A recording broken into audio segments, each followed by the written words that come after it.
What's up, otakus? It's your tour guide here, man. We're just chilling.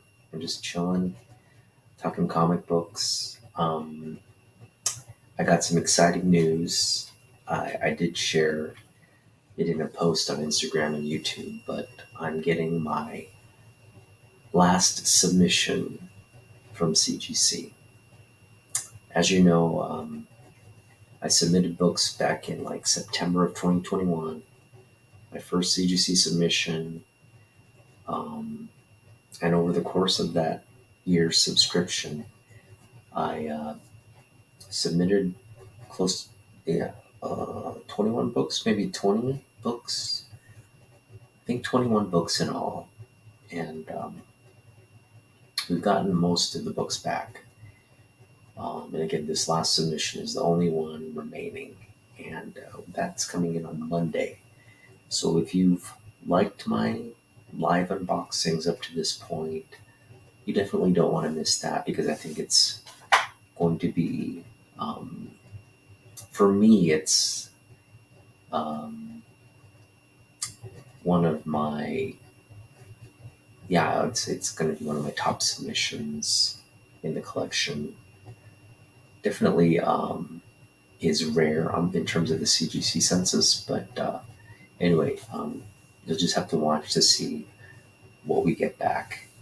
For those of you who, have been keeping up with my channel, you probably know what it is, what the submission is, but for those of you who haven't, you can go back and watch the prior videos to see what it is. But uh, if that doesn't interest you, again, just wait till Monday. We're going to unbox it live here on the channel. Should be a lot of fun. So I thought, in honor of that, I would just kind of cover what I think at the moment are the top covers in my collection. These are like strictly like I love these books because of the covers. And some of these are, I guess, key books, or could be considered key books, but for the most part, um, these just the artwork makes me really happy, and I think a good indicator of that is like um, generally the books I tend to pick multiple copies of are books that kind of speak to me and books that again just it it enacts or you know it instigates a reaction in my brain that wants me to like own it or look at it or just engage with it on some level. So not all the books do that for me, but definitely these 15 books do. I think there's 16 books. These 16 books do. So I'm going to show those off in a minute. But what I really wanted to focus this conversation and video on is this summer, the summer of 23. And as you know, it's going to be a somewhat of a lonely summer for me because my wife and my son are heading to Japan. My wife is going back to see her family, and the decision was made for me not to join them this year because, uh, to be honest, like the plane ticket, it costs a lot. The inflation has really affected airfare to the point where like it's difficult to travel. Um, on a normal year, I probably would have joined. All three of us would have gone. They would have again continued to stay longer, but I would have probably gone with them and then come back earlier. So, um, again, because of the airfare, we made the decision I would sit out. They would go for 3 months. That's a long time, 3 months, but it's the entire summer. And again, I had a conversation with my wife, and as you know, she kind of shut down the idea that I'd get $50 a month throughout the summer. So we're talking about June, July, August, 3 months, um, where I get $30 a month. So that's $90 for the whole summer. And that kind of got me bummed because I was like, $90 for the summer, that's not going to last me very long. And it's going to end my summer in terms of comics rather short, right? I don't see $90 going that far. Um, and so I had a conversation with her, and I was like, look, I kind of expressed, I really don't have much to do. With you guys gone, I'm going to be kind of bored and at home all the time. And, if I had a bigger budget um, to spend, at least I could keep myself occupied with comics. And so we got to talking, and she's like, okay, well, you know, hey, what's up, JC? Yeah, $90 for 3 months is not a lot of dough. it's it's maybe one big book. Uh, anyway, but luckily, I spoke with my wife.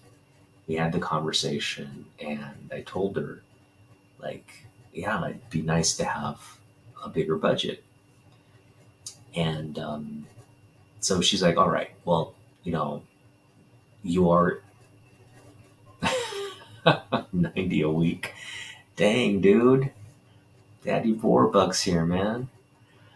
Um, I wish I had 90 a week to spend on that, dude. That'd be a dream. Be picking up keys left and right. Um, yeah, unfortunately, I only have 30, and I don't even have 30 right this month because I consolidated it.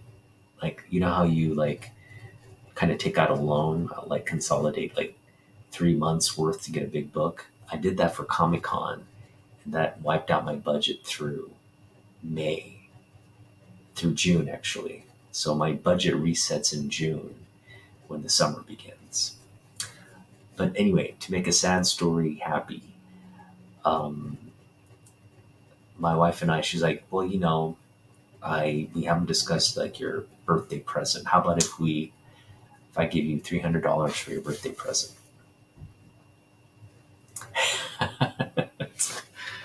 Yeah, that's not going anywhere though. That's true. That's not going anywhere. Um, anyway, so said $300 for your birthday present. I was like, yes, now we're talking. I said that's a nice birthday gift. So she kind of relented and said, she understands. Like, she really like knows how much I like kind of obsess with going to like comic book shops. Um, any little window where she's just with a kid and she allows me to have some time on my own. I usually spend them at the LCS or hunting for books or doing something comic book related. Yeah, so $300 for my birthday gift, which coupled with the $90 I have for the summer budget, that's $390, right? So pretty much $400. So I'm approaching the summer with a $400 budget, and that opens up a lot of options. So, I mean, you know, hey, help me decide what I should do. I could spend it all on like a big book. That's something. That's one option. Option number one. The other option, and I kind of like analyzed kind of where, in terms of the submission, if I was to do another CGC submission, they have that $150 tier where it gives you a year long subscription. and you can submit again. All that the money for the subscription goes to whatever books you want to submit. So I could do like 2 economy books and 3 modern books without pressing any of them, just the submissions themselves. Um, and that would be about $150 for 5 books. So that's an option. That's an option. Um, the other option is to head to SummerCon with a bunch of community members. Um, I know, Ryan from Bronze Age Nerd reached out, and he's basically said, sorry, Chris from Bronze Age Nerd reached out, and he said that he's going on Saturday, and it's an opportunity to hang out with him, meet up with him for the first time. We've done a lot of engagement online, but we've never met up because he lives about 2.5 hours away. So that's another option. I know other members in Portland, like Damien, uh, and I think Bueller. Those guys are going to road trip it up to SummerCon and hang out. So that's another option. Um, and that's actually a really pretty good. I'm like kind of talking this through because I'm really like trying to weigh all the pros and cons. Um, a CG submission is great, but we're not picking up new books, right? It's like literally $150. I love having the slabs in my collection, but these are books, in terms of like grading and slabbing, they're not. They don't. I don't necessarily see like a great need to do that. Um, although this book, getting this book graded here would be really. This is the book. If anything, if I do submit, just end up submitting one book, this is the book I want to submit because it's a really nice grade. And I just would love to see it in a slab. Um, I think it's definitely in like the between a 6.5 and a 7.5. So hoping it would come back a 7.5, but it could come back higher. I mean, the spine is really nice. There's just a little dinge here on the spine, but that would be nice, right? But then, yeah, I agree. I think, hey, what's up, Steve? I agree. I think the 100 does need to be slabbed. It's just, it is like, CGC costs a lot of money. Costs a lot of money, and I don't know. I haven't I haven't hit a 9.8 yet. Not that that would be a 9.8, but I'm just saying like it's definitely kind of tempered my enthusiasm for submitting more books. Or because I mean I just don't want. I'm not that savvy with looking at a book and being like, oh, this is a 9.8, right? Like for me, it like looks really good, but I just don't know how to get that, like that, all the pristine details to make it really near mint. There have been some books I thought this looks near mint and it just comes back a 9.6. So, but that Spider-Man, I think if we were going to submit it, I'd want to see it come back at around 7.5, 7.0. Anything below 7 would be a disappointment. And there's that risk there because it's a black cover. It does have a little corner crease here, barely noticeable, barely color breaking, but it's there. So I just don't know how they would grade it.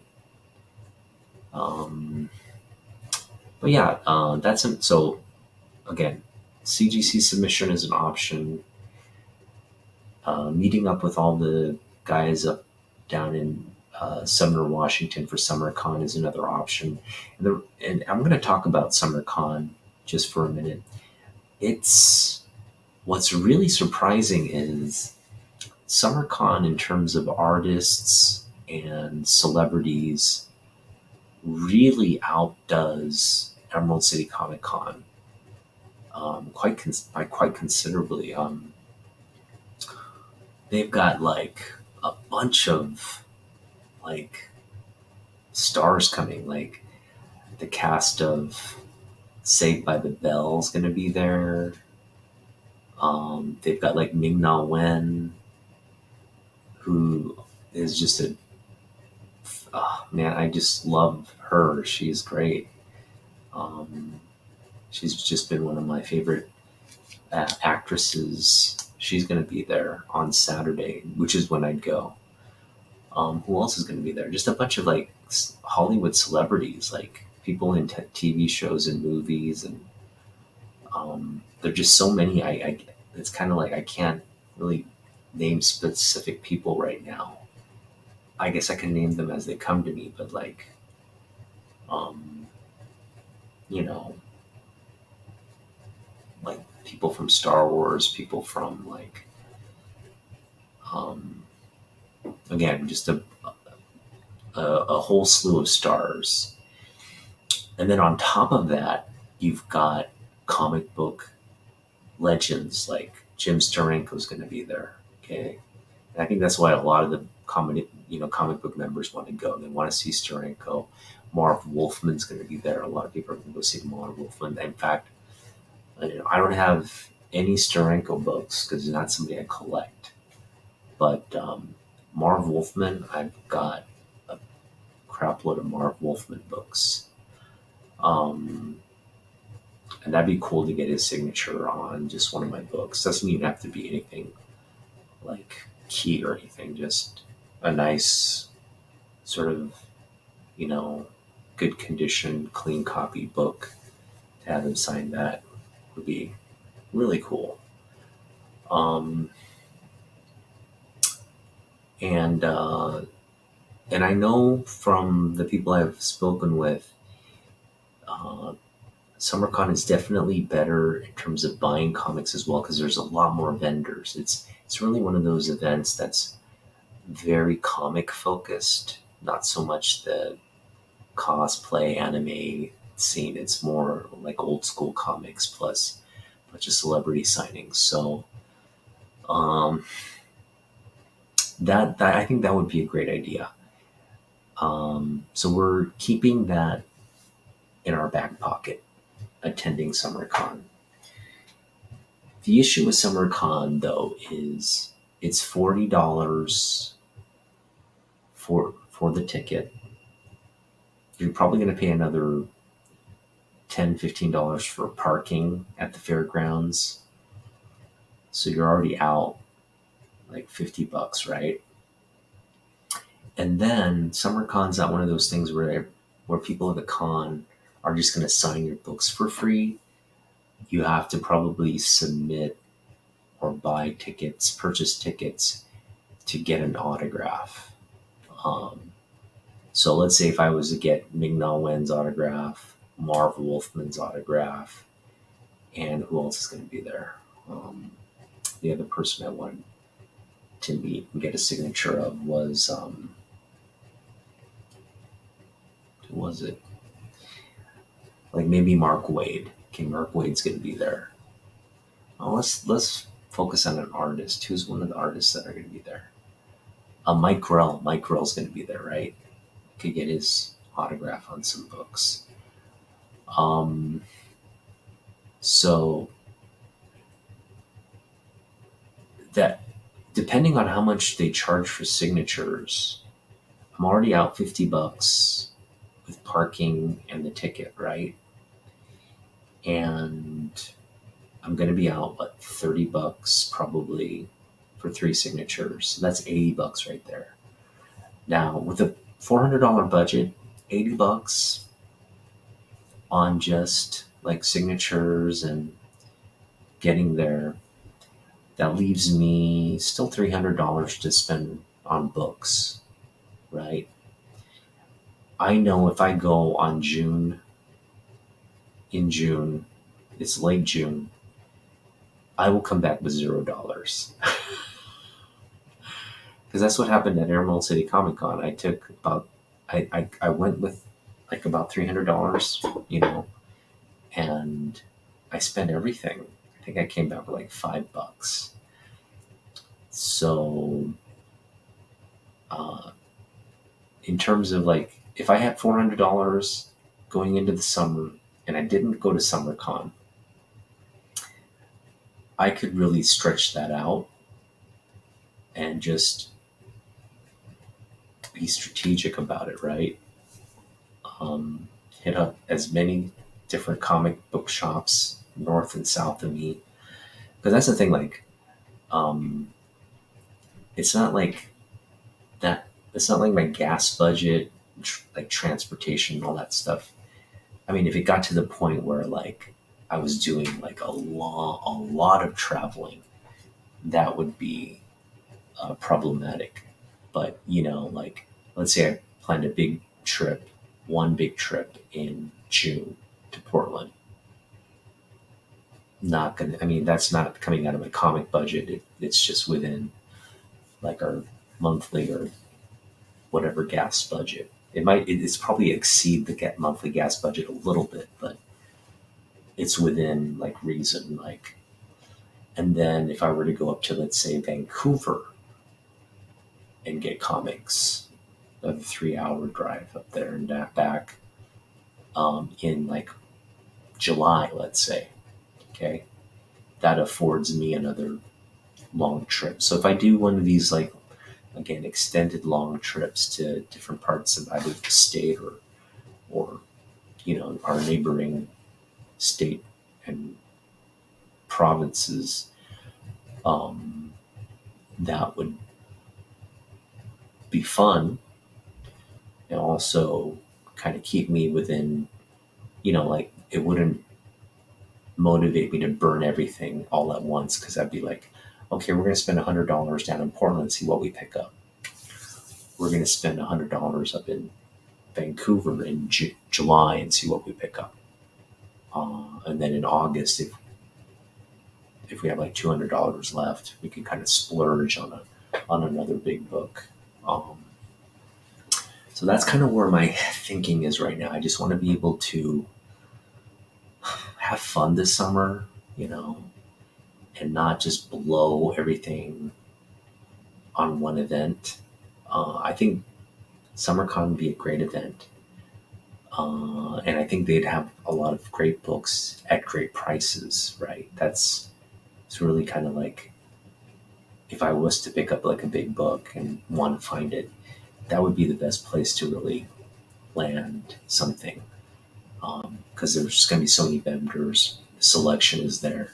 Whereas if you're going around LCS to LCS, you're not going to have that. And your other option is buying it online, which you're not going to get a great deal. And oftentimes you're not even getting the grade that you're paying for. So um,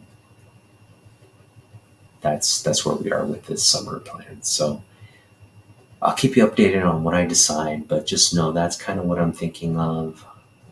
Again, I've got about $400 for the summer, so we can. It's gonna be a lot of cool pickups. Um, I mean, I anticipate I'll pick up at least one big book, and we didn't get the big book we wanted from Emerald City Comic Con, so that's still on the table. I can definitely, with $400, I can definitely get that book. So we'll see. All right, let's get to my favorite covers now. These are really just a random selection of books that represent. I don't even want to say iconic covers because iconic implies it's universal, right? Everybody kind of agrees, oh, that cover is great. It's just sort of this universal, the agreed upon, um, like it's so recognizably good, and the consensus on, or the consensus opinion on the book is so positive. That's what makes it iconic, right? Um, and again, that's a hard thing to I think a status to reach. If you're a book, you reach that status, iconic status. Um, you know that that's a big, bold statement. I mean, there are books that people say are iconic, and I could care less for. Um, and then there are books that people could care less for, and I think they're iconic. So you're going to kind of see a mixture here. These are, I guess, the books I consider should be iconic, or are what um, to me are iconic, but have the elements that make books iconic, which is great art. So first and foremost, all of these books are by artists I love. It's art I love. Um, their characters, their titles, their books. For the most part, books that I grew up loving. A couple outside of my collecting sphere that are just there because, again, just great art. So let's get started here. The first book on my these are my top 16 covers, so I'm just going to go through them. Again, no particular order, but I'm going to try to introduce them in a way where I do save some of the best for last. But our first book here is Wildcats, number 13. I think this is an iconic cover, especially if you're a Grifter fan. Um, I think Grifter is probably the coolest uh, character in the Wildcats on the team. Um, and, like this cover is a big reason why I think that you just have just one of the coolest character designs. He just wears this like handkerchief on his face, right? Sort of this like blown off mask. I just think it's so cool. And I know they changed up his design for the modern DC stuff, which is cool. But hopefully, if he's ever kind of introduced, they keep this design for him. That's my hope. All right. Next, we have that's Jim Lee cover here, Grifter, Wildcats number 13. Love that book. The next book we want to feature is a variant edition. And I just love this book. I really love it. And it's a signed copy. My copy of X Deaths and Lives of Wolverine, number 3, the variant edition, by David Nakayama. It's Logan in Japan. It's the Mount Fuji there is in the background. He's holding his samurai sword. His claws are out. There's sakura cherry blossoms falling. I just love it. I just love it. Because it's Japanese. There's like a subtle Japanese theme happening here. But at the same time, it's Wolverine, right? It's like quintessential, like Wolverine. just looking badass. So yeah, for me, that this cover is incredible, just absolutely incredible. One of the favorites of my collection. Um, really can't beat a cover like this. All right. For most of you who follow me, you know I love Peach Momoko, and you know I love a Psylocke. And I've said, Jim Lee does the best Psylocke, hands down, because he pretty much invented the character. Um, Now he didn't invent the character because Psylocke existed as a character before Jim Lee came along, but Jim Lee like reinvigorated.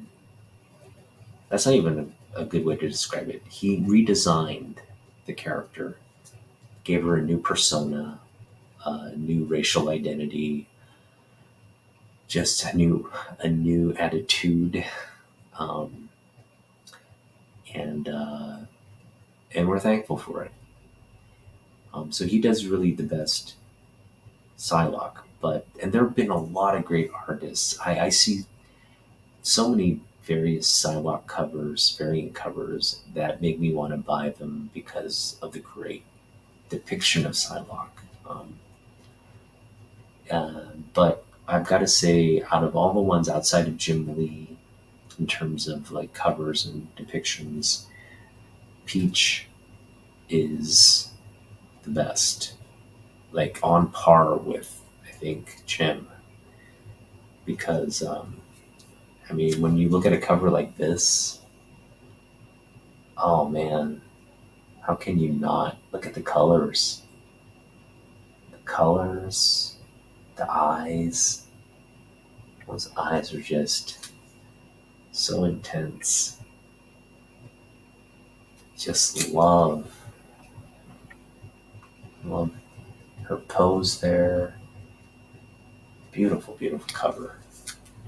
Um, yeah, and again, you know, um, Peach has her own alternate universe version of Psylocke, who's called Psy, and great character design there as well. So, uh, yeah, don't get me started on Peach. I love Peach, but Peach Momoko Psylocke, game over. But speaking of game over Psylocke's, here you go, the comic card variant by Jim Lee. Pretty much the quintessential. Uh, that's the stand. That's the mold. What a great cover too. Love this. So it's the comic book card variant. Comic book cards are. They are. When did I think the sports card like boom has affected comic book cards as well? I'm seeing some comic book card like prices that are ridiculous. Um, and that's something I should be into because I love sports cards. I love comic books. It would make sense. I would want to collect comic book cards, and maybe at some point I will. But um, yeah, for the most part, I'm just not. I wouldn't.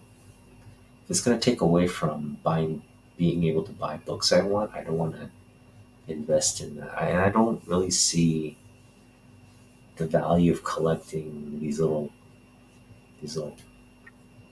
card images, right? They're just really like little prints of stuff. I mean, not these are actually books, right? Compared to like little card prints.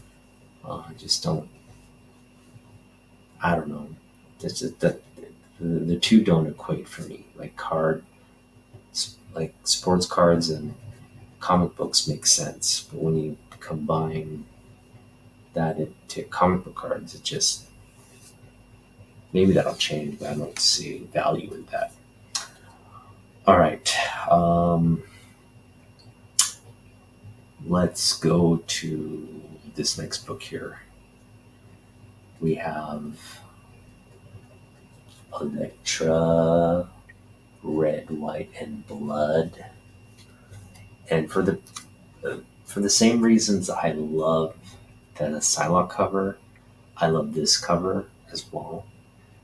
Um, because you really, I think, if you look at Psylocke, the template for Psylocke was Electra, right? And in a lot of ways, they're very like similar type, femme fatale type characters. And this one here, though, man, you got like bullets flying. You got flowers there. You got the samurai sword. Just a great pose. She's just like ready to go into battle. You got the, and really it's just those three colors, right? Black, white, and red. So it's just this beautifully vibrant cover. All the flowing, the peach motifs, the flowers, the flowing hair, the bleeding colors, and love it. That is just an amazing cover. Let me just give you another look at how freaking awesome that cover is. That is a freaking awesome cover by Peach. I guess we have like 17 books, and again, I'm not really counting or keeping track. So if you are at home, just know I've got about 16 or 17 books that I'm showing off. Speaking of Electra, this is another kind of similar in terms of like, I mean, similar in terms of the character for sure, because you got Electra there, but you know what I mean? Like in terms of the sort of the color, the themes, it is somewhat similar. I think the Peach Momoko cover actually is just a better piece if you're just basing it off the visual form. But this one is pretty awesome as well. It's a Frank Miller cover. Of these two warriors fighting with their backs against the wall. It says the end. You got the hand there, and they're just having their Bonnie and Clyde moment. Again, just great cover by Frank. I think that's a classic, iconic cover. Can't get really better than that.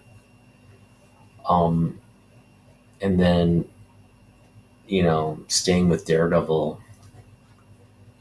this Mike Zeck cover, where he's kind of on this, high-rise building. His sonar is just kind of going out in waves. This Mike Zeck cover is just, I mean, right? There are just no words. I just look at it. What do I gotta? I don't gotta say much, right? That's pretty much. If you don't like this book based off that cover, there's something wrong. You should not be collecting comic books, man. Get out of the comic book game. And staying with Zeck again, this is just probably the Silent Issue is my favorite comic book of all time, okay? Hands down. But that's more for the interior. And it's more with my personal connection with that book, reading that book about a gajillion times. Because you don't need to read. It's literally just a visual story, but it's so descriptive. You know what's going on. Probably just the best version of storytelling outside of actual, like dialogue and whatnot.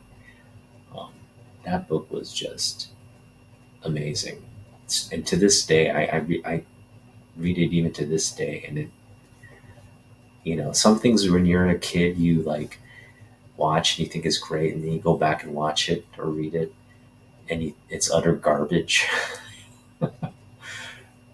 And not so for the silent issue, man. If anything, the silent issue is better as an adult. Um, yeah, I mean, nothing has changed in that book that loses its cool factor as an adult. If anything, it's better. All right, so yeah, 42. This is my signed copy by Lara Hama. It would have been nice to have Zek's signature. Maybe someday that will still happen. So, I don't plan on getting any of my signed books slabbed for that purpose. Or even some of these books I want to get slabbed. I'm holding off on getting them slabbed so I can have my favorite artist sign them. We'll get to a couple of examples of those in a minute, but love this book. Larry Hama signature, Storm Shadow. All right, where are we going next? We're gonna go.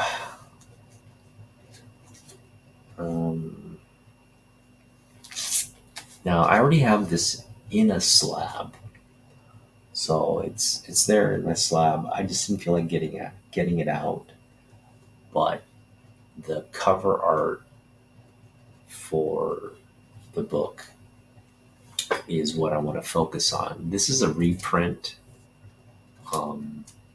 but it's really this, Batman: The Dark Knight Returns #1 cover. That is just an iconic cover. It's a cover by Frank Miller and Klaus Johnson. Again, just you just look at it and you just know the way the lightning silhouette, everything about this cover is just incredible. And this is really one of the, um, along with the silent issue, this is another book I just um, read as a young adult. A book I loved. I've read probably 100 times, right? Um, Along with Batman Year One. Um, just incredible. Some of my favorite work in comic books, and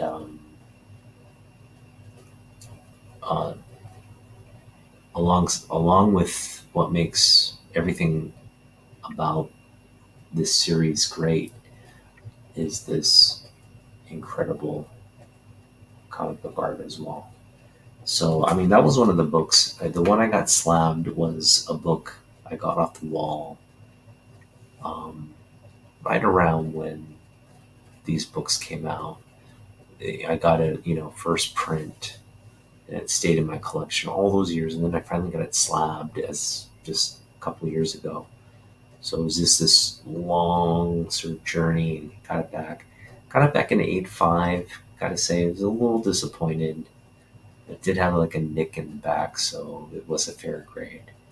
But the front looks incredible. I'm still happy with the whole process and the fact that I have it slab now. But it's definitely one of the iconic covers in comic books, hands down. All right, now we're gonna kind of get into, I guess, the last. What is it? 1, 2, 3, 4, 5. Still got about 7 or 8 books left, so we'll get into those. Um, I definitely, staying with Batman. Um, all of you know I have the Batman 608 second print sign. The iconic mirror image of Superman, Batman staring at each other from the tops of their respective uh, Gotham and Metropolis skyscrapers. Um, I mean, what more is there to say about that? That's about as iconic an image and cover, like it's a connecting cover essentially, but uh, on two books, but an incredible connecting cover, uh, iconic connecting covers. And when I ran across this copy again, I just picked this up, so it's top of mind. It's I just love it. I love it. I love it. I love everything about this book.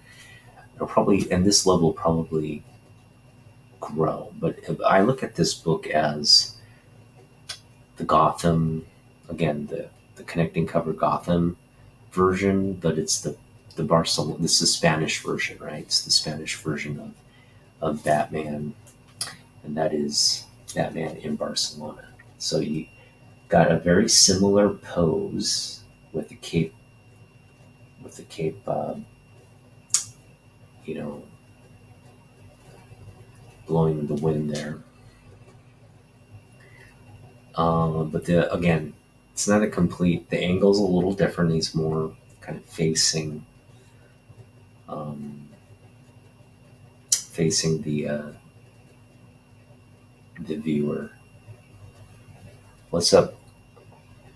What's up, Bill? And yeah, this is a book again. If I were to go to SummerCon, it'd look great with Mark Wade's signature on here, and of course someday Jim Lee's signature. So that's a possibility. That is a possibility there. Getting it double signed. It's a nice little project. I would love to get this signed by Jim Lee actually, because I think it's a, again, with my Batman, it just would look at that cover. So you've got the Sagrada Familia in the background, the Gaudi Cathedral there in the background, and so it's just like a nice kind of real world like cover, right? That's an homage. It's an homage to again the 608 second print in a sense, but again in a different city. But anytime you got like Batman on top of a building, um, that's just so thematically consistent with the Batman covers. All the motifs are there, like dark, brooding. Got gargoyles. You got gothic buildings and all this stuff. So pretty cool cover right there, I gotta say. All right, so slowly moving down the list now. I've got two copies of this. This is actually the just a reader copy. Yeah, there's no other way to describe it. I would say it's a good mid-grade copy. Maybe even, yeah, with the create, I would say it's about a 4. It's like a 4. It's got some corner creases there, as you can see. Corner creases on the top there too. It's got a really beat up spine. I don't know if you can see it. You can't really tell, I guess, because of the black and white. But I don't care. It presents as it's supposed to. The negative space cover, right? I love this cover, right? Yeah, it is a sweet burn cover. Thanks for hanging out, Rough House. So yeah, I do have the direct edition. This is a newsstand copy, just beat up. But I really like the newsstand. I like this beat up version better. The direct does have the black Spidey there, but I like, for some reason, I just like the newsstand versions better for what they represent. Right? It's a um, newsstand versions are books that end up on, they're not in a comic book shop, they're on a newsstand, they're on some kind of rack, magazine rack or some, if it's, hopefully if it's really old school, you got like a 7-Eleven or somewhere on a spinner rack. We used to pick up books back. I used to pick up books back in the day, um, at your like grocery store, right, with Magazine, and you had the spinner rack there. You had like some comics sitting there for like 2-3 months, right? Like, hey, this was your last. Like, it's been here for 3 months, but um, awesome, guys. Thanks for hanging out. All right, so yeah, that this burn cover is iconic. I agree. I'm glad people agree with that. This is an iconic cover, and really, like, this is one of those like covers, like, you can flip it, look at it from the side, and don't, whatever angle you look at from it, it still looks great. It's just that kind of book. It doesn't have to necessarily. I actually like that angle right there. It's like he's flying at you. Staying with Burn is really one of my favorite books in the collection. Um, and this, I believe this is a one of one. I'm pretty confident this is a one of one. There's no equivalent copy of this book, because I've checked the census,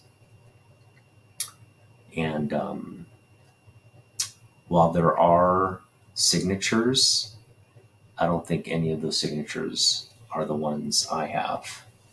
So I'm pretty confident in that. And that is Web of Spider-Man. I've got Stan's signature. So I'm pretty, how about, let's say they all four of the census, CGC signature census books, and that'll grow. But I'm just talking when the last checked, and this was post. This was post uh, Stan's passing. There are only four signature series books of this, and so given, I mean, this, you could potentially have somebody with this exact same copy. You can potentially have it, but in terms of the CG census, there's only four books signed, and I'm betting that all four of the signatures, none of them are Stanley. And the reason I say that is because um, it's not a book you would, like, if I'm a collector and I know I'm going to go meet Stanley, I'm not grabbing my Web of Spider-Man 4 to get signed, right? You're going to go meet Stanley, you're going to grab something from the Silver Age, maybe, um, maybe like a reprint, maybe something, again, something where Stan's more prominent in his association with the book. So that's what makes me confident. I think the four signatures on this will be just random, like maybe Byrne himself. I think the writer on this was, could have been writer, but anyway, I really think this is a 101, and I'm always on the lookout for like this book, um, in terms of like signed copies of this book. Again, never seen Sand, but there's that beautiful Stanley signature there. I don't got the janky one. I got the really nice, clean, crisp, and really big Stanley signature. It's big. He's Stanley Man, the Web of Stanley Man.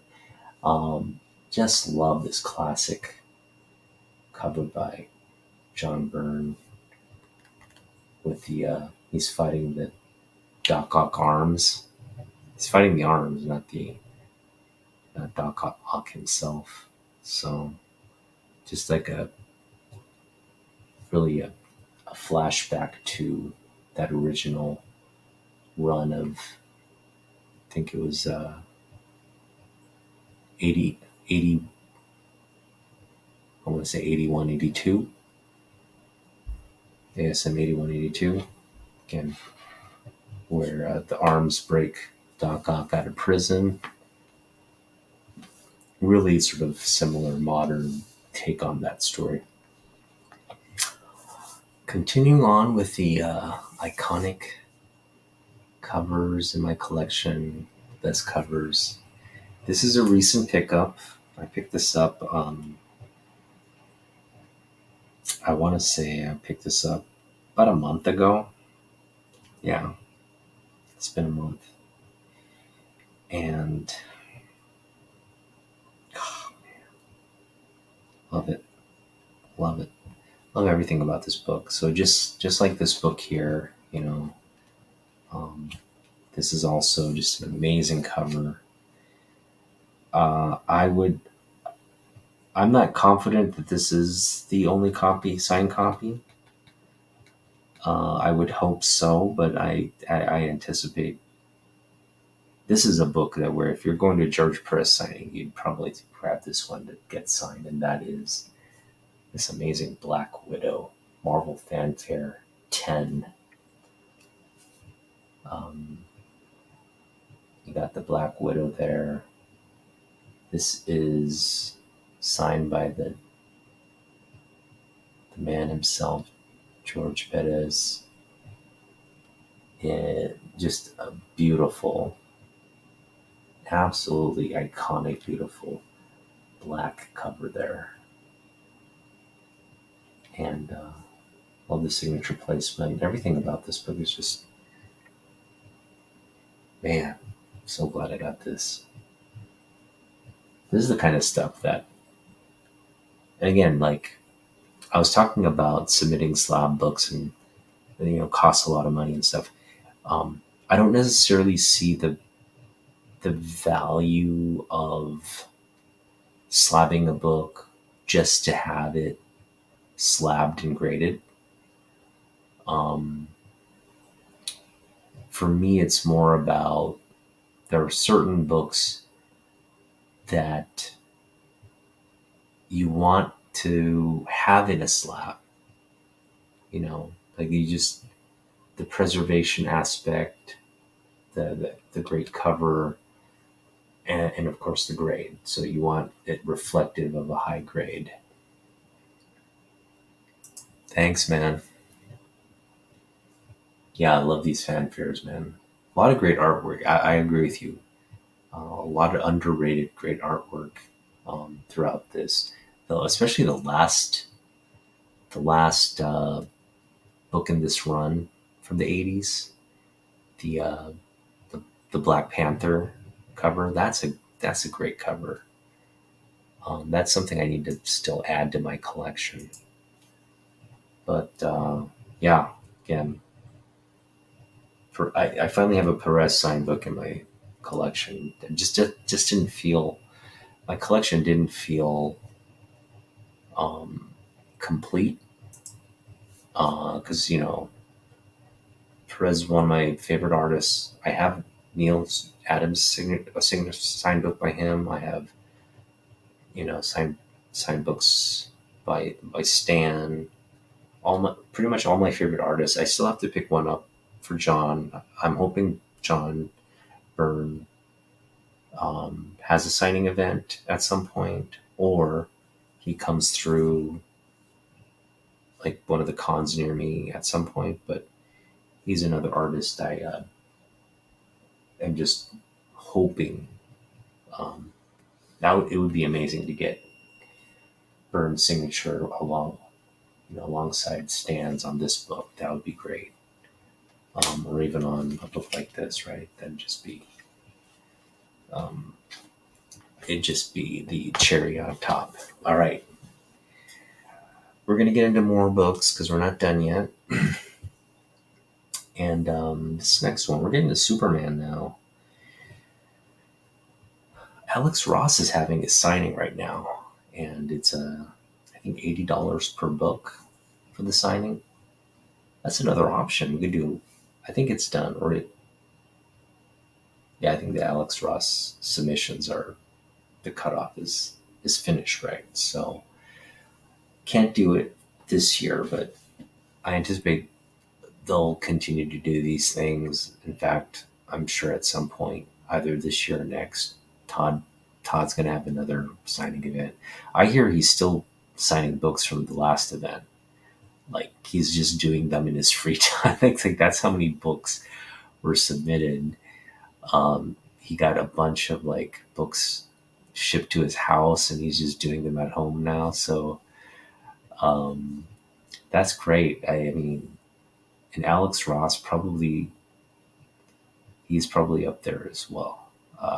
I was this close to sending in like this book for the Alex Ross signing, but I was just like, man, maybe next time. I want to let everybody get their signings in, and then not deal with the wait or the all the hassle. But um, oh, that's too bad, man. That's too bad. Yeah, I think that's one thing. That's one thing I think it's open. We had a lot of people pass during the pandemic, or Stan passed a little, you know, right before the pandemic, obviously, but it was a big kind of like, boom, oh my gosh, here's a legend who everybody kind of just thought would continue to be there, even though he was really old. They just because he was so healthy and in good uh, had such good health and vigor, we all assumed that this guy's gonna live another 20, 30 years, right? That was kind of like how you approach that. So when his passing, it took everybody by surprise. It was a big loss. And I just remember being like, man, I thought the same thing, man. I never got a chance to meet him, never got a chance to shake his hand or tell him, you know, how much his work meant to me and personally. I mean, he gets that all the time, probably, or got it all the time, right? And just not having had that opportunity is sad. And then during the pandemic, we continued to kind of lose people, even like young people, like Tim Sale. He wasn't that old. George Perez, he wasn't that old. Just losing people, and it really kind of, I think, sent the message that um, these people, you have an opportunity. When you have the opportunity, take advantage of it. Um, and and don't just it's not about getting a book signed. It's not about um, having a record of that engagement. It's really engaging with them, like having a conversation, just letting them know, hey man, your work means something to me. Because I think that's what artists want to hear at the end of the day, that when they do a work, it moves people, it has an impact on people, and people really enjoy, um, whether it's reading or whether it's art. They enjoy uh, having the engagement with it. So yeah, um, I know what you mean, man. I know what you mean. And yeah, that has me. I think in the past I was kind of like, I'm gonna do Emerald City Comic Con maybe once every 2 years. But now I think I'm gonna plan. I'm gonna try to hit Emerald City Comic Con every year and really kind of shape the budget around Emerald City Comic Con, because I think um, at the end of the day, Emerald City Comic Con is a fun time, and it does. I know SummerCon has really the better lineup this year, but in normal times, and I think Emerald City Comic Con was a huge success this year. I think a lot of people are reluctant to commit to a Comic Con because of the effects of the pandemic. Um, it artists are probably like, I don't want to travel to Seattle. I don't want to deal with all the hotels and all that. It's far. I'm probably thinking that, right? But Emerald City Comic Con was a huge success. People dropped a lot of money at this con, and it signaled that it's back in terms of its economic impact. It is back. So if I'm an artist, if I'm a person who's maybe attended in the past, and I kind of like am, planning my schedule and where to go, I think Emerald City ECCC has to be on a lot of people's list for next year. So I anticipate the lineup next year is going to be jam packed, because again, the new convention center that was in this year, the fact that they moved it up to spring, for whatever reasons, people were out, people were enjoying it, and they were spending a lot of money. So that's going to just trickle down and affect more people wanting to sign up and commit early and come out here. So I'm hoping to see more of the artists that I want to see, including some of the old timers, right? So I think SummerCon is making more and more sense to me now. I think again, I'm gonna have to wait and see the signature ticket prices go up on the site. I think in 2 weeks, so we'll take a look at that. And if it's within reason, if they're charging like $40 a signature, no way, no way. And it's kind of be one of those things I'll sit out. But if they're reasonable, if you can get like, let's say 3 signatures for like $10, that's something I'd do, right? Okay. So we had Alex Ross. This is really, yeah, I mean, the more I look at this cover, there's just some covers where you love it, and you've loved it from the first moment you laid eyes on it. And it's just been that way, right? Um, this is a great example. I saw this, I fell in love with it, and it's just continues to have that impact on me. This was not one of those covers. When I first saw this cover, it was such a contrast from Jim Lee's style, um, that put I didn't put much focus or attention on the work itself. But the more and more I looked at it, the more and more I realized, Michael Turner his art is just like a standalone, right?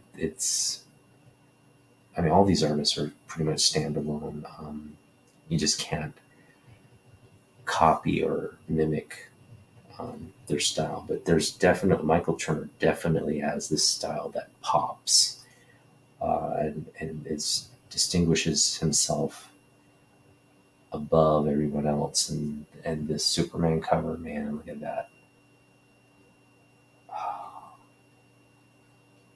Superman in space with the sun, sunrise there. It's just an incredible piece. And so this is a cover where, like, you know, it's grown on me over time.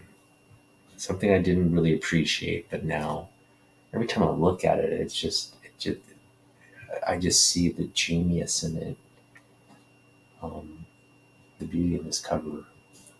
The more and more I look at it, so that's definitely. This is another book I might get slabbed. I mean, not this particular copy. This one is not. This is 8.5 for sure. But I have another copy, and I'll probably get that one. So I think I have 3 copies, so I'll have to look and see which one's the best. But I think I do have a 9.8 potential. I absolutely agree, man. Good point. Um, all right, is this one is iconic. This is like hands one of those books that are, I think, across the board. Everybody looks at this and recognizes it's iconic. And if you don't, then again, there's something wrong with you. And that is Neil Adams' Superman 243. It's the kiss, right? It's the like a Gustav Klimt painting there. Got the embrace, you got the kiss, you got the bootay right there. Um, just everything about this cover is great. Now, um, Roger was kind enough to press some of my books. This is one of the books in that sort of project that we did. Um, I sent him just low grade books, and we just tried to make everything as presentable as just try to get them to their utmost presentability as he could. And he did a really great job with this. It looks so much better. It's smooth, first and foremost. That's the big thing. It was like, it just had all this like rippling and looked really beat up. But now I mean, aside from like the, the creases that go up and down, it, it looks really great, like smooth. Um, and from afar, I mean, I'm sure it looks beautifully presenting as well. I mean, there's nothing on this book that takes away from the image itself, right? So that's what was key. So I love this. But having said that, like I mentioned, I have 3 copies of this. Okay. Um, I have multiple copies on some of these, right? Like the Grifter, some of them, not all of them. But again, if I were to run into a copy of this anywhere, depending on the price, of course, but if I were to run into it and consider it, like, let's say I ran into it, decent grade, this was like $30. So anywhere in the $0 to $30 range for this book, I'll probably pick it up. And of course, I'd be very cognizant of the grade. If I'm paying $30, I did definitely want something. Uh, you can't expect like something in the nines to be $30, but definitely something like a 6, 7 in the $30 range is kind of reasonable, I think. So I'd love to pick up more copies of this, and I do want this in a better grade. I think I want this in as high a grade as I can get, but also in any grade I can get better than this. This current copy here with Rogers pressing all that is still around, I'd say, about 2.5, possibly a 3. Um, No, but in all likelihood about a 2.5 to 3. So if I could get this in a higher grade, meaning 3.5, 4, and above, I'd love that. Um, but I'm also focused on picking up everything Neil, um, related to Superman. So I picked up a lot of stuff, but right, yeah, Green Suit, just the whole, it's just a great cover. Just, yeah, it's been homaged like several times. I mean, it's one of those books that like it's a cover. It's definitely a cover buy because of how, like it's definitely a departure from the Silver Age. Um, because the Silver Age, I mean, that's one thing. Like, it's great to collect Silver Age books. I think it's great, but the Silver Age has a lot of like just goofiness that detracts from the comic book art. And I don't know. The part of me, the goofiness is endearing, for some of it, but I think, if you were to say like just judging based on cover, right? If you were to take a goofy like Silver Age with a lot of word bubbles and like some ridiculous situation going on, as opposed to just this image, right? With just like the, the design, elements of the cover, I'd take this over goofy, like comic book panels any day. So, but I mean, that's just me. But like, that's one thing about the Silver Age books is that you kind of look at them and you're like, man, it's cheesy. So I mean, but it's still, I would still love to pick up, more copies. It's just, it's not as appealing to the eye as some of these like Bronze Age, Neil books, or I would say, yeah, late Bronze, or sorry, early Bronze, late Silver Age Neil books.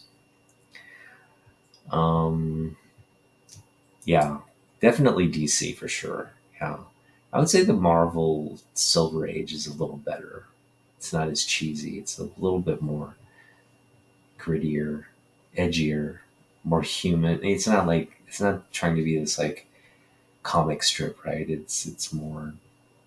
Think I think that's what people appreciate about Marvel. It took a more kind of, I don't want to say more serious tone, but it was like a little bit more grounded in that sense. It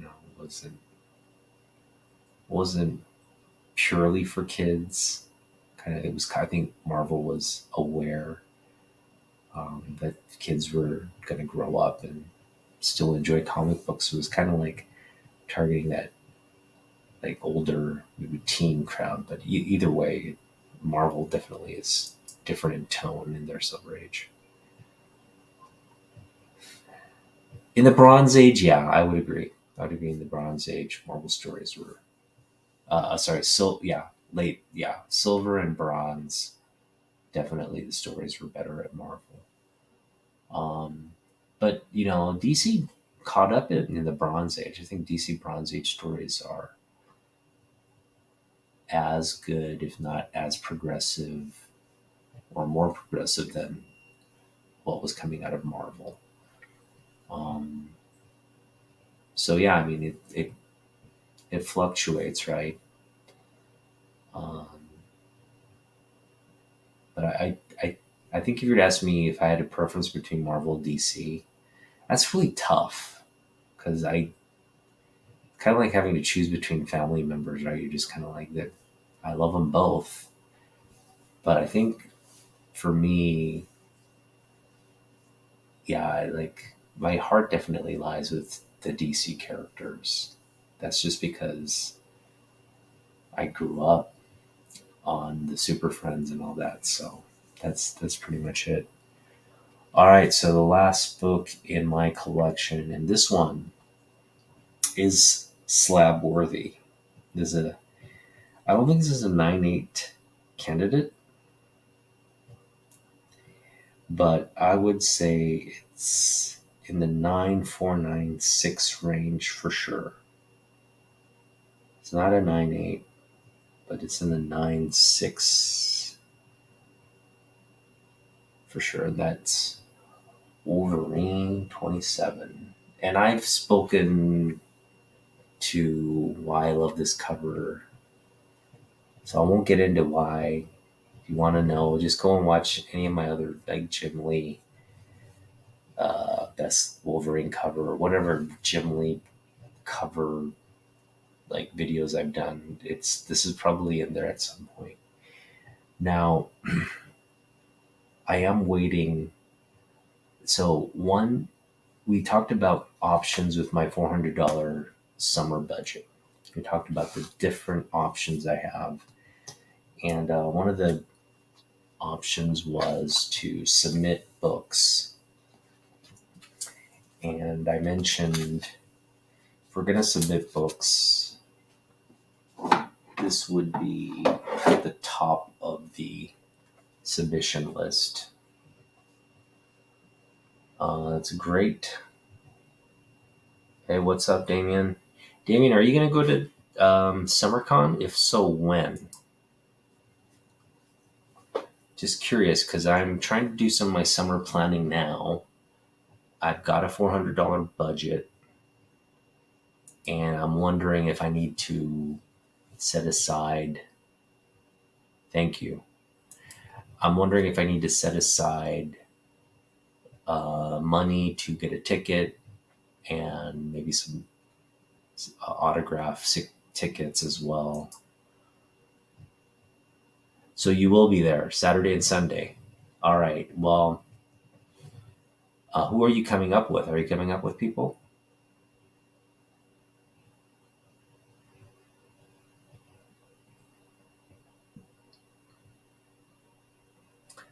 I am probably going to go there Saturday then. Join you. I know Chris, Bronze Age Nerd, is coming up as well. Wow, you guys are renting a house for the weekend. Nice. Okay, that'll be fun. So yeah, I'll try to head over with Agu. Okay, cool. Awesome. Awesome. I'll see you there then. I'll keep you you in the loop on uh whether I go or not. But I'm leaning toward going now that I know you're going to be there, and the fact that Chris, Bronze Age Nerd, is going to be there. I'm trying to convince Daman Hyung to come here rather than South Carolina. But we'll see. Which artists are you looking forward to meeting? I'm sure Steranko, right? You're probably looking forward to. Oh, I'm so close. We don't need to. I don't need to crash. Agu and I, we're like an hour away, so it's not. But I am planning to go down to Portland this summer, so hopefully, yeah, Steranko for sure. Grell, you're probably gonna go get a Grell. So that's the thing about SummerCon. Have you been to SummerCon before? SummerCon requires you to get the like tickets in advance if you're going to get wait in line for signatures and stuff. Wolf, yeah, I know Wolfman's going to be there. He's the guy I would want to go see. I mean, I think Steranko's great. I just don't have many Steranko books or collect Steranko, so I wouldn't necessarily have anything for him to sign. I mean, I could go and get a Steranko book for him to sign, but I think it just being there, being able to maybe see him and hopefully, just, I don't know, that if it requires me to get like a ticket to see him, or you know buy a signature autograph like ticket to go and get something signed by him, we'll have to see, because again, yeah, so they're going to come out with a price list on these signature tickets. So it's not like you can. I don't know. Maybe I'm wrong. That's the way I understood it. Um, so it's not like you go around and you just get a bunch of signatures from people. It's like you have to kind of be strategic about, you know, what what people you're going to see, and then buy their tickets and wait in line. But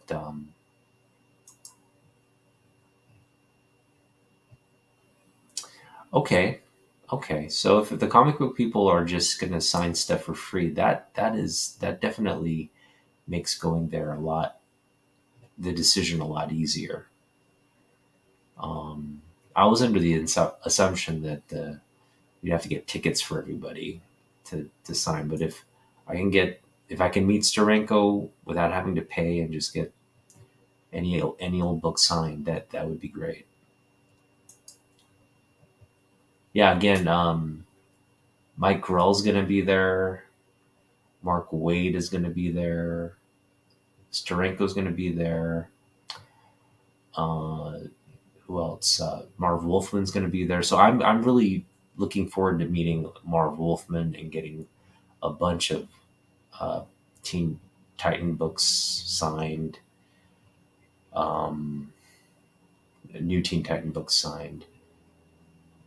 Uh, I'll have to look in to see what other. I mean, there's so many good. It's such a good lineup, right?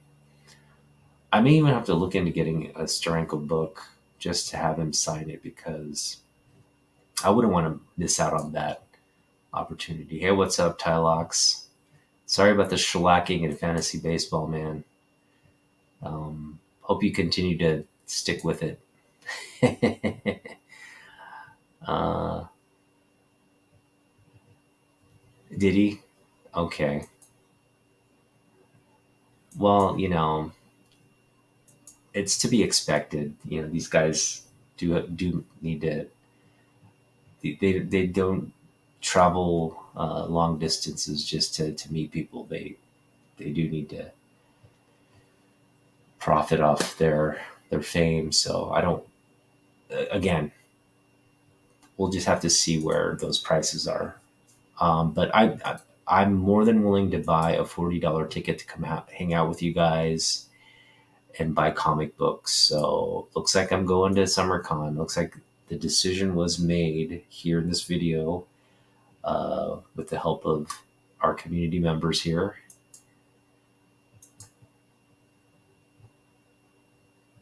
That's great. Okay, maybe we'll get a print or something signed.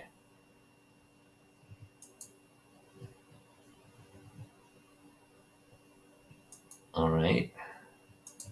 Simon's in the house. What's up, my Australian brother? Thanks for hanging out, man. So yeah, I just went over the books. I'll just kind of cover what I covered in the beginning. If you just kind of recap what this video was about, I went over some of the great covers in my collection, and I the iconic covers in my collection. Here's like two great examples. There's a signed by Stan Lee right there. Signed by George Perez right there. Black Widow. Of course, not all the covers, the iconic covers, are necessarily. Not all of them are signed books, but some of them look like this. I love this. I just got this one. I just love it. It's a total, It's a total rehash of his 608 second print, but set in Barcelona. That's just a cool cover. Yeah, I think so. Damien, like I mentioned, the fact that you guys are going to be there, it's another opportunity for us to hang out, and this time really hang out with um, with all that's going on. Kind of hang out and go just buy books and again, it's summer. The weather's going to be nice up here. It's early summer. Um, it's going to be a nice vibe on Saturday. Hopefully, I get to meet Ming Na Wen. Ming Na Wen is one of my favorite actresses of all time. So if I could get a book signed by her, that'd be amazing. I think she's going to be charging though. She'll probably charge. Her signature is probably going to be one of those things you have to get a ticket for and wait in line. But we'll see. Um,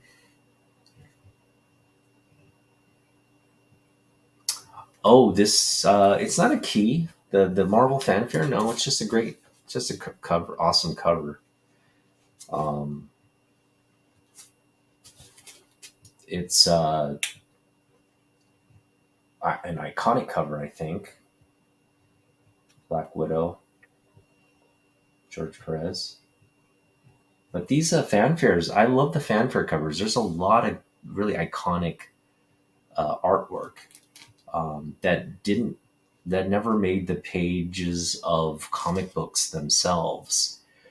Um, fanfares were kind of like the Marvel age, or these things were like you had that really cool, interesting cover. Some of the Marvel age covers made it to the actual comic books, but these fanfare covers didn't. They might have gone on like promotional artwork or something like that, but I don't think they've ever were ever shared on the actual cover um, of the titles as well. Yeah, fanfares are. Oh, that's cool. Okay. Yeah,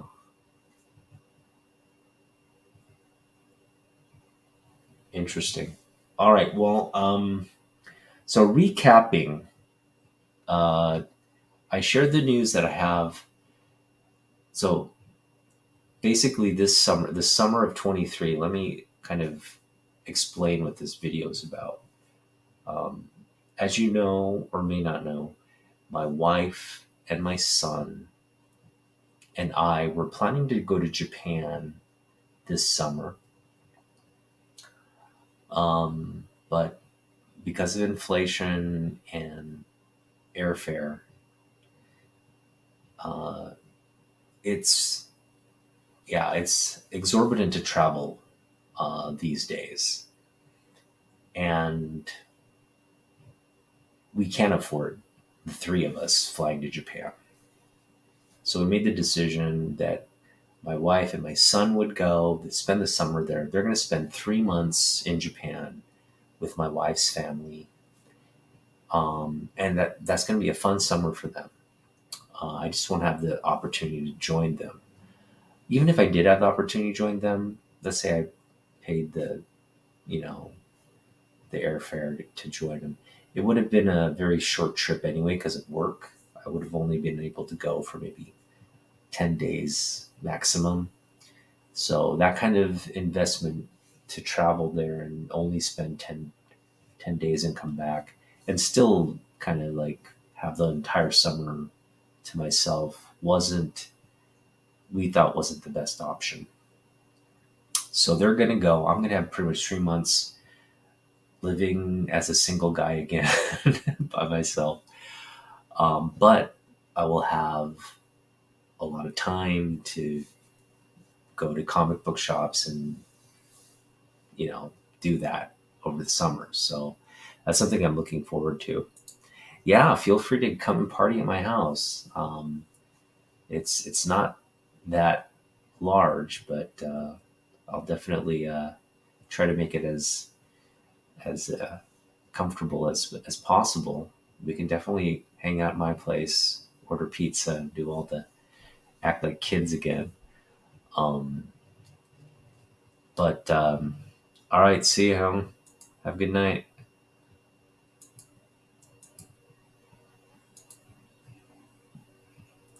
But anyway, so I kind of negotiated with my wife, got my like birthday present.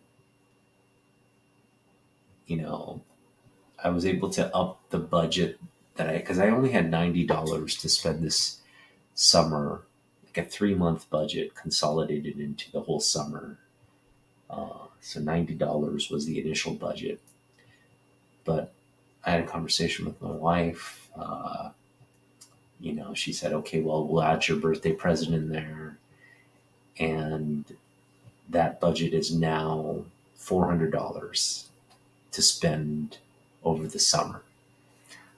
So I was just going over all the options that I had, whether it could be CGC submissions, whether it be like trips down to Portland and Vancouver, up to Vancouver, hitting up the comic book shops there and seeing what we find. That was an option. I think I just mentioned CGC submission, right? We're thinking of doing some CGC submissions. Maybe that book right there, right? Had some other books in mind as well. Or doing SummerCon. And I just mentioned like SummerCon, the ticket alone is $40. Parking's probably gonna cost you another 10. So you're out 50 right there, plus whatever signatures or that could run up. Plus, when you're there, like I did at Emerald City Comic Con, I blew my entire Agu was there, man. You were there, right? Agu and I went and I just blew my load all in one go in a matter of like 2-3 hours. I spent everything I had. I think I came back with like $3-4. And I'd taken like 300 some dollars, right? So I pretty much spent $300 in an afternoon. So I know that's going to happen probably at SummerCon too. So it's like kind of like my options were kind of $400, strategically spend that throughout the summer. But now it's looking like I'm going to spend about $100 just to get to SummerCon and hang out, and then maybe spend another $100 on books. We can just, it doesn't have to be anything super key or big. Just use $100 to buy a bunch of run fillers. Again, books I want to pick up. So I think that's going to be my approach for the summer.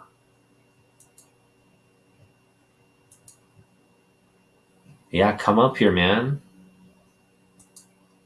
Tylox, you can stay with me, man. Seriously. If you want to come up for SummerCon and you fly up here, drive up here, you can stay with me. I have an extra room. We'll just hang out. We'll hit up summer. It's Saturday, so we'll go. It's the weekend. Agu, I know you're going, right? Are you gonna go to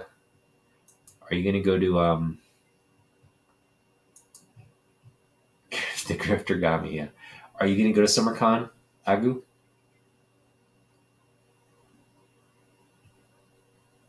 I think we're all going at this point. If you're not going, you're a loser, man.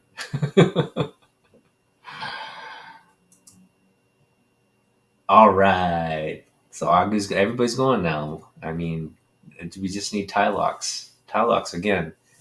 You come stay with me, man. You're welcome.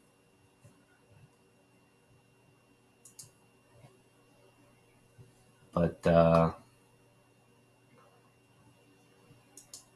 yeah, I mean, this is another opportunity for me to pick up the Batman 241, the Joker, the Neil Adams Joker cover. It's another opportunity for me to pick it up at SummerCon. Um, Yeah, Bill, if you can come up. Um, Short drive. I don't know if it's a short drive, but Bill, you're welcome to stay at my place as well if you make it up. Um, so, Damien, tell us more about this house that you. Is it an Airbnb kind of situation? It sounds awesome that you're getting a house and staying overnight. That's like a party right there. Are you gonna invite like Starenko to come, offer him like free booze and that'd be awesome. Heroes, oh yeah, Heroes Con. Yeah, I know what you mean, man. Yeah, don't go overboard at the con, man. Okay, don't take your credit card there for sure. Yeah, Airbnb. Yeah, that's a great idea. That's that. You guys are gonna have so much fun, man. You guys are gonna have so much. I mean, we're gonna have fun at the con, but that just the whole, you know, hanging out in the house and talking comic books and doing all that. That yeah. So yeah, I'll get my ticket to SummerCon. You've convinced me. I'm gonna go. Um, and we'll connect there. Sounds good. All right. Well, it's getting late, so thanks for hanging out, guys. I appreciate it. And we'll see you at SummerCon. Okay. And be sure to check out my live unboxing on Monday. My last submission from CGC is coming, and now that I have nothing left at CGC, I kind of feels empty. I may submit another book there because we have a little bit of bandwidth in terms of the budget. So if we're going to SummerCon, picking up books there, rather than just running around all summer trying to pick up books, I may just submit um, maybe 5 books to CGC along with a comic call from SummerCon. We may call that the summer 23. So anyway, thanks for hanging out, guys. We'll see you in the next one. Peace out.